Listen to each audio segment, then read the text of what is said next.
Well, forget the writer's strike. This is the people boycotting that actually matters. Magic the Gathering fans finally doing what I've been doing for about 2.5 years, and because of the Pinkerton situation, boycotting Magic the Gathering for the entire month of May. No Magic May. And Comic Book Resources, an outlet that your boy Leon typically loathes, actually has the coverage, and it's good coverage. So, welcome back to Words of Paradise. I'm your host, Leon Idle. Let's get into this and see what No Magic May is all about.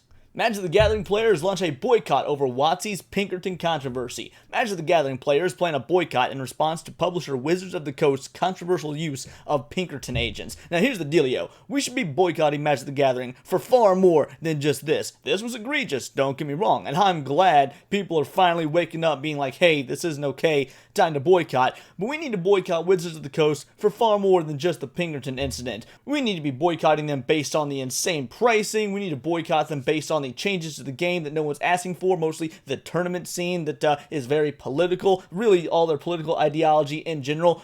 Politics should stay out of Magic the Gathering. You don't need to preach about how inclusive you are, then do shady backdoor stuff like the Pinkerton situation. Yeah, Wizards of the Coast needs a full boycott. Dungeons and Dragons fans like myself did it. When are Magic players going to learn? Let's go through here. Magic the Gathering players planned a boycott in response to publisher Wizards of the Coast, wotc, controversial hiring of the infamous Pinkerton security company. A Magic the Gathering fan posted a screenshot to Reddit proposing the start of No Magic May, a month-long boycott of the beloved tabletop trading card game and related media. Proponents of the boycott claimed it was intended to punish wotc for sending Pinkerton agents to the home of a YouTuber who possessed a leak booster box containing cards from the upcoming March of the Machines, the Aftermath expansion pack. And for those of you that do not know what I'm talking about, first of all, I don't know why you clicked on this video. The vast majority of folk probably know about the Pinkerton issue with the March of the Machine stuff, but if you don't, I got a video covering it. Take a look here, it's great, and then you'll be all caught up to speed on why people are boycotting this godforsaken game. I shouldn't say godforsaken game. The game is amazing. This godforsaken company, Wizards of the Coast, or Witches of the Woke, Grand Wizards of the Coast,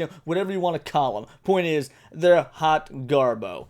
The proposal suggested that fans avoid engaging in Magic the Gathering content throughout May, especially with the Magic the Gathering Online and Magic the Gathering Arena apps. The proposal also urged players to refuse to participate in their local game store's Friday Night Magic event and refrain from purchasing physical copies of MTG cards. Now here's the dealio. I'm one step ahead of all you people. I haven't purchased anything, for Magic the Gathering, a sealed product, I don't know, in a year and a half, 2 years maybe, 2 summers ago. So let's see, we're almost in summer now, so yeah, it'll be about 2 summers ago when I stopped playing any form of sealed Magic the Gathering. I do not buy booster packs, I do not buy booster boxes, the whole nine. I will buy singles from my local game store to support them, but that's the extent of it. So yeah, hit them where it hurts. Their sealed product. I think this is a fantastic idea, and I think more people should have been doing this a whole lot sooner if you ask me. The Pinkerton raid is unacceptable, though I don't expect players to stay away forever. The proposal reads, a month-long boycott for the entirety of May would send a strong message and make Wizards of the Coast reconsider how they handle future leaks.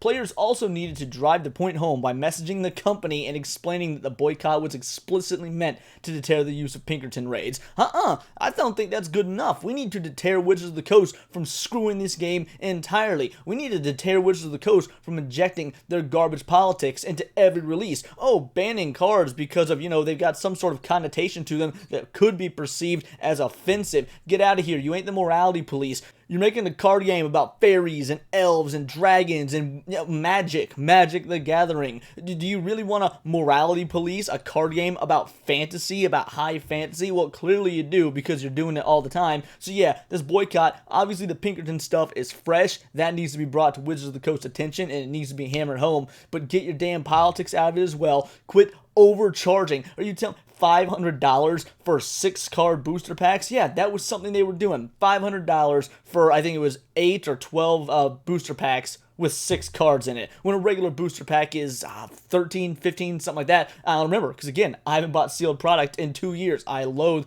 buying sealed product due to giving this garbage company any sort of money. So yeah, we need to make sure to keep this boycott for all the above reasons. Freaking $1,000 proxy set of 4 booster packs, like they were doing Magic 30th Anniversary Edition. Why wasn't the boycott started then? I'm glad the Pinkerton raid has got folks finally actually boycotting Magic, but we should have been doing this a long time ago with half the crap that Wizards of the Coast is pulling just in Magic alone. That's not even considering the Dungeons and Dragons stuff. Pinkertons raid the house of an MTG player. Fans were outraged when Wizards of the Coast sent Pinkerton agents to raid the house of MTG content creator Old School MTG for a leaked booster box of the upcoming March of the Machine The Aftermath set. When they arrived, the agents allegedly demanded that Old School MTG turn over all cards belonging to the booster box. During the incident, the agents also reportedly disturbed the YouTuber's elderly neighbor while threatening Old School MTG and his family with possible imprisonment. That's right. They made his wife cry. This private police force was sent by a private company to a YouTuber's home, freaking out his wife, sending her into hysterics, and threatening them with jail time.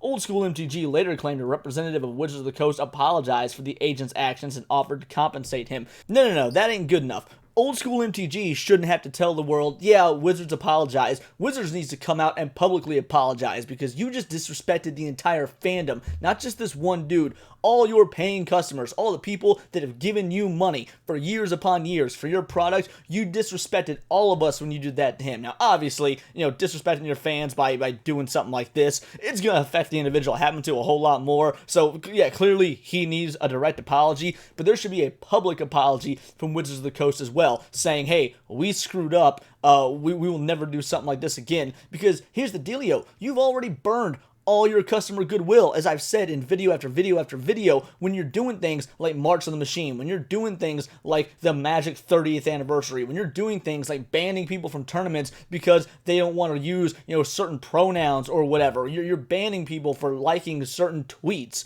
This is not okay. Again, you ain't the morality police. What you are flat out thieves for how you're treating the cost of this game right now. In a recession, no less. But you've got your player base addicted. They are like drug addicts when it comes to Magic the Gathering. So yeah, of course you can jack the rates up because you know these broke mofos that probably are going to spend their money on this instead of rent because you got them trained so well because, people make poor decisions when they're addicted to things such as methamphetamine or Magic the Gathering. They're both the same to me. At the end of the day, you are far more of a problem than just sending private police at the guy's house, but let me tell you, that is the cherry on the ice cream sundae. Will boycotting MTG hurt local game stores? While outrage over the Pinkerton raid was widespread among the fanbase, there was still some disagreement regarding implementing No Magic May. Some users believed the boycott was too severe due to its proposed ban on FNM events, which they believed would only harm local game stores instead of Wizards of the Coast. Others claimed the boycott was too soft. Hey, that's me. I think this boycott is far too soft, with several commenters claiming participants should completely cut off all Magic the Gathering content.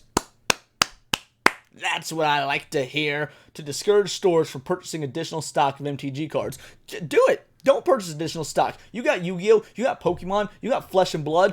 Purchase all that stuff. Your Pokemon events, they still gonna be popping. Your Thursday night Yu-Gi-Oh! Events, they still gonna be popping. Plus, it's gonna give way for people to get into additional card games that are newer, that are up and coming, like Flesh and Blood, or like my boy Heaven and Hell with the Heaven vs. Hell trading card game. Check out the episode of the podcast I did where we invited him on, a content creator who has made his own brand new competitor to MTG. This is the stuff we like to see. We want to see indie thrive. Frankly, I want to see Pokemon and Yu-Gi-Oh! Thrive just to stick it to Wizards of the Coast at this point. So yeah, it's not going to hurt the local game stores. If anything, it's going to drive demand for other games up because F Magic the Gathering.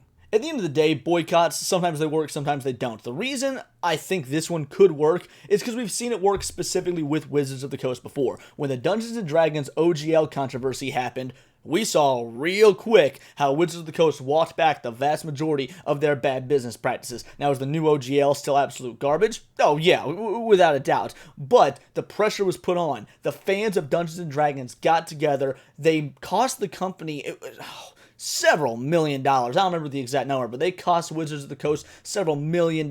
We saw stock drop in real time. I mean, the mainstream news was reporting on the Dungeons & Dragons controversy because it hit that hard financially. Why can't Magic players do the same thing? Like, why is it so hard for you MTG fans, you MTG heads, to do what the Dungeons & Dragons fans did? Especially because there is crossover. I'm someone that enjoyed both. I played both D&D and Magic the Gathering. There's a lot of crossover, but for whatever reason, people were A-okay boycotting D&D, but not Magic the Gathering. It's the same company, and we've seen them bend the knee to the customer before, have them bend to the knee again. Vote with your wallet. That's the only way they're going to listen, is if you make them listen with the money. Money talks, BS walks. That has always been the case. So now we got to make Wizards of the Coast feel it again, but this time with Magic the Gathering, which is their biggest cash cow. Magic the Gathering makes more money for Wizards of the Coast and by proxy, Papa Hasbro, than any other product. It makes more money than Star Wars toys. It makes more money than Transformers. It makes more money than, yes, Dungeons and Dragons. Magic the Gathering is their biggest slice of the financial pie. So you hit them where it hurts when it comes to Magic the Gathering, they will bend the knee so damn fast. Is the Pinkerton stuff egregious? Yes, absolutely. But like I said, that's just the cherry on top of the shit ice cream when it comes to everything else they've been pulling about the last 4 years or so. So are you going to jump in on this boycott? I would say I'm going to jump in, but I'll be honest, like I said, I've been boycotting them for the last 2.5 years anyway, so I'm just going to keep doing what I've already been doing and not participating in anything Magic the Gathering, Wizards of the Coast related, at least in terms of sealed product where the money goes directly to WotC. I will still buy singles from my local game shop. I want to support my local game shop. But yeah, no, that's about it. I don't go to Friday Night Magic. Granted, I work Friday nights, but if I didn't, work Friday nights, I wouldn't go to Friday Night Magic. I don't remember the last time I went to a Commander event. Last time I went to a tournament was, I don't know, last November. So yeah, at the end of the day, Magic the Gathering, I'm more or less done, and I hope you guys are too. Participate in No Magic May, because maybe, just maybe, we can force WotC to get their head out of their collective dragon ass. But those are just my opinions. Let me know yours in the comments below, or let me know on Twitter where you can find me at BoltTheWord. And please do subscribe. I am over that 850 subscriber mark. I cannot believe we made it this far. We're so close to 1,000. I can only do this because of you. Thank you so much. I truly do appreciate it. I mean, I can only say how much I appreciate it so much before it gets old, but guys, I really do. Thank you. So yes, subscribe if you haven't. I would love to get to 1,000 before the end of May. That'd be pretty incredible. And that being said, I am a nerdy news channel. I do nerdy news every day, not just about Magic the Gathering or D&D, not just tabletop stuff, anime, movies, video games, Star Wars, Disney, you name it, it's all here in the nerdosphere. And this has been Words of Paradise.